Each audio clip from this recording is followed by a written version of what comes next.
But to tax you. और आइए एक रोमांचक यात्रा पे चलते हैं। माननीय वित्त मंत्री जी हर बार मेरे सवालों का जवाब देते हुए मुझ पर तंज कसती हैं और कहती हैं कि शायद ये चार्टर्ड अकाउंटेंट नहीं है, इनकी डिग्री असली नहीं है, तमाम तरीके की बातें मेरे बारे में कहती हैं, निजी हमले करती हैं। मैं उनका बहुत सम्मान करता हूं, मेरे मन में उनके प्रति बहुत आदर है, ओहदे में, हैसियत में, उम्र में, अनुभव में बहुत बड़ी है मुझसे। लेकिन आज मैं इस सीए की डिग्री को किनारे करके सरल भाषा में आम आदमी की तरह इस देश के आम आदमी का दर्द आपके सामने रखना चाहता हूं कि कैसे हमारे जन्म होने से लेकर हमारे मरने तक टैक्स पे टैक्स सरकार हमसे वसूलती है। मैं आपके सामने जीवन के 8 चरण, 8 स्टेजेस ऑफ लाइफ रखना चाहता हूं। फर्स्ट स्टेज ऑफ लाइफ, जब इंसान पैदा होता है, that is the birth stage. बच्चे के पैदा होने से पहले, उसकी आंखें खुलने से पहले जो उसको वैक्सीन लगती है उस पर 5% जीएसटी लगता है। जिस अस्पताल में बच्चा पैदा होता है उस हॉस्पिटल के कमरे के चार्जेस पर अगर 5,000 रुपए से ज्यादा का कमरा हो तो 5% जीएसटी लगता है। बेबी केयर के आइटम्स पे 5% जीएसटी लगता है। और अगर उसके माता पिता बच्चे के पैदा होने पर मिठाई बांटे तो मिठाई पर 5% और चॉकलेट पर 18%, 28% जीएसटी लगता है। दूसरा चरण जीवन का इन्फेंसी और चाइल्डहुड यानी कि बचपन में बेबी फूड जो खरीदा जाता है उस पर 12 से 18% जीएसटी,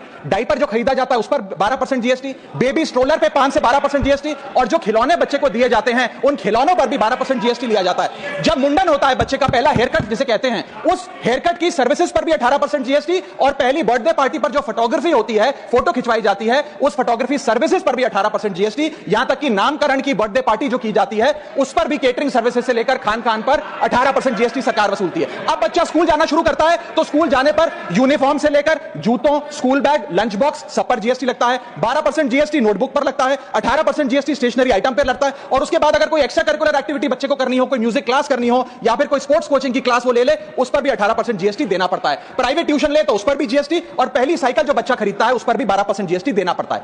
तीसरी अवस्था जीवन की, टीनेज ईयर्स, ये वो काल होता है जो सबसे मस्त मौला टाइम होता है जीवन का, बेहतरीन बेफिक्री का। इसमें बच्चा, यंग जवान लड़का लड़की अपना पहला स्मार्टफोन खरीदते हैं, उस स्मार्टफोन पर जीएसटी लगता है। अगर महंगा हो, विदेशी हो तो इंपोर्ट ड्यूटी भी लगती है। फिर वो अपना फोन रिचार्ज कराता है, उस पर जीएसटी लगते हैं। ब्रॉडबैंड इंटरनेट का कनेक्शन लेता है, उस पर जीएसटी लगता है। नेटफ्लिक्स, स्पॉटिफाई या वीडियो गेम की सब्सक्रिप्शन लेता है, उस पर भी जीएसटी देना पड़ता है। और अगर अपने दोस्तों के साथ पिक्चर देखने बाहर जाए तो पिक्चर की टिकट पर जीएसटी, एंटरटेनमेंट टैक्स और पॉपकॉर्न पर भी जीएसटी अब लगने लग गया है। तो तमाम तरीके के सॉल्टेड कैरेमल पॉपकॉर्न पर भी सरकार आपसे जीएसटी वसूलती है। इस बीच जब आप 18 साल के होते हैं और पहली बाइक या पहला स्कूटर खरीदते हैं, उस बाइक और स्कूटर पर आपसे जीएसटी लिया जाता है, व्हीकल इंश्योरेंस पर जीएसटी लिया जाता है, और उसके बाद रजिस्ट्रेशन टैक्स और रोड टैक्स के नाम पर भी पैसा लिया जाता है। जीवन की चौथी अवस्था, fourth stage of life, higher education की। इस हायर एजुकेशन की अवस्था में आप यदि प्राइवेट कॉलेज में पढ़ रहे हैं तो प्राइवेट कॉलेज की ट्यूशन फी पर जीएसटी लगता है।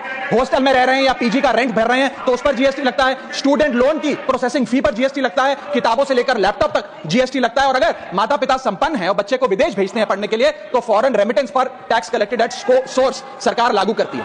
अब आते हैं पांचवी अवस्था पे, जब वो अपना करियर शुरू करता है। ये वो एज है जिसे मैं golden age of direct taxes कहूंगा। अब ये डायरेक्ट टैक्स के जंजाल में आदमी फंस जाता है इस उम्र में, जब उसकी पहली नौकरी लगती है। तो नौकरी में आमदनी अनुसार उसके स्लैब रेट के हिसाब से उस पर टीडीएस पहले काटा जाता है, मानो जेब काटी जा रही हो, और फिर इनकम टैक्स वसूला जाता है। जब पहली बार उसको पगार मिलती है, वेतन मिलता है, वो माता पिता या दोस्तों को बाहर खाने पे ले जाता है, पिक्चर दिखाने ले जाता है, उस खाने के बिल पर भी सरकार जीएसटी वसूलती है। और जैसे जैसे उसकी सैलरी बढ़ती है वैसे वैसे स्लैब अनुसार उससे इनकम टैक्स वसूला जाता है। इसके बाद आज वर्क फ्रॉम होम का कल्चर चल रहा है, तो वर्क फ्रॉम होम में इंटरनेट बिल्स हो, ब्रीफकेस हो, लैपटॉप हो, इन सारी चीजों की खरीद पर सरकार जीएसटी लेती है। और अगर आप ये पैसा निवेश करें, इस निवेश करने पर आप कोई भी फाइनेंशियल इंस्ट्रूमेंट खरीदें तो सिक्योरिटी ट्रांजैक्शन टैक्स के नाम पर, मैडम मेरा समझ आ रहा है, कोई फाइनेंशियल इंस्ट्रूमेंट खरीदे तो फाइनेंशियल इंस्ट्रूमेंट की खरीद पर सिक्योरिटी ट्रांजैक्शन टैक्स, उसकी ब्रोकरेज पर जीएसटी और फाइनेंशियल एडवाइजरी पर जीएसटी, और जब आप ये फाइनेंशियल इंस्ट्रूमेंट बेचते हैं तो उसके मुनाफे पर सरकार आपसे कैपिटल गेन टैक्स वसूलती है। यहां तक कि हेल्थ इंश्योरेंस और लाइफ इंश्योरेंस प्रीमियम्स पर भी सरकार आपसे जीएसटी लेती है। इसी सरकार के मंत्री माननीय गडकरी जी भी सरकार से यही गुजारिश कर रहे हैं कि इंश्योरेंस प्रीमियम पे कम से कम जीएसटी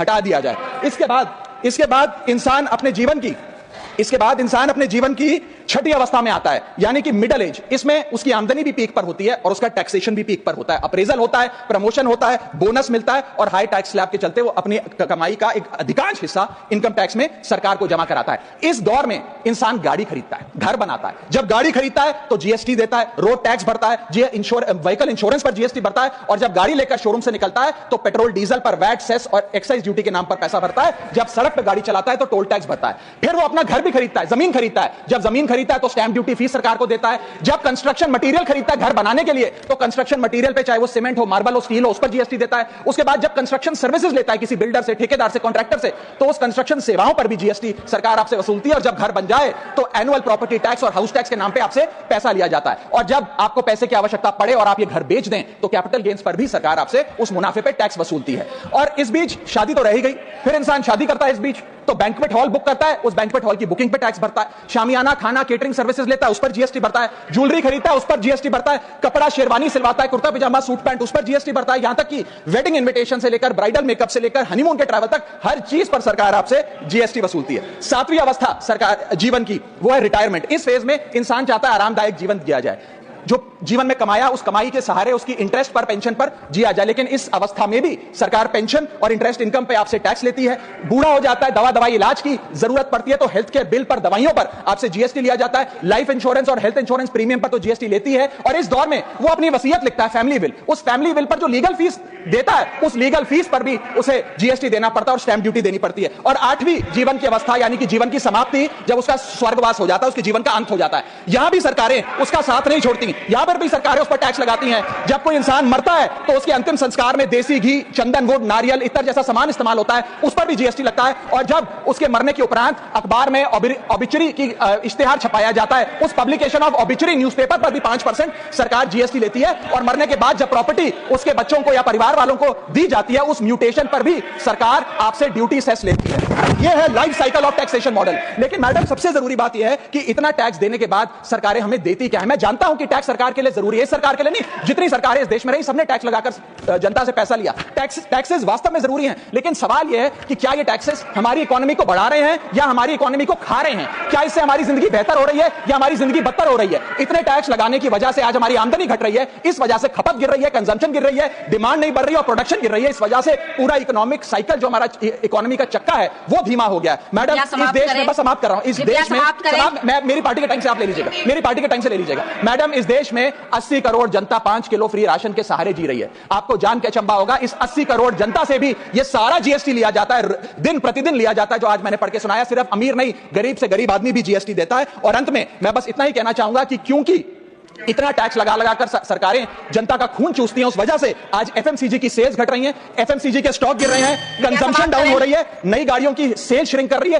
तमाम तरीके की जितनी भी न्यू परचेजेस होती हैं, उसमें मंदी देखी जा रही है। सरकार को जीएसटी कम करना चाहिए। कम करेंगे तो जनता की जेब में पैसा आएगा तो मांग बढ़ेगी, खपत बढ़ेगी और इकोनॉमी का चक्का चलेगा। आपका समय समाप्त। बहुत बहुत शुक्रिया। माननीय श्री एवं वेंकट सुब्बा रेड्डी जी, आपका समय